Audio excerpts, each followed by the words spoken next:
తిరుమల శ్రీ వెంకటేశ్వర స్వామివారిని ఇస్రో చైర్మన్ నారాయణన్ దర్శించుకున్నారు. వీఐపీ విరామ సమయంలో స్వామివారి సేవలో పాల్గొని మొక్కులు చెల్లించుకున్నారు. ఈ నెల 24న LVM-3 రాకెట్ ద్వారా అమెరికాకు చెందిన అత్యాధునిక కమ్యూనికేషన్ ఉపగ్రహాన్ని గగనతలంలోకి పంపనున్నారు. ఈ ప్రయోగం విజయవంతం కావాలని వేడుకున్నారు.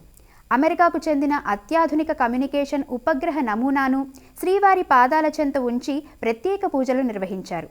దర్శనానంతరం రంగనాయకుల మండపంలో రాకెట్ నమూనాలకు ఇస్రో చైర్మన్ నారాయణన్కు వేద పండితులు వేదాశీర్వచనం అందించారు. ఆలయ అధికారులు ఇస్రో చైర్మన్ను పట్టు వస్త్రంతో సత్కరించి ఇస్రో శాస్త్రవేత్తలకు శ్రీవారి తీర్థ ప్రసాదాలు అందజేశారు.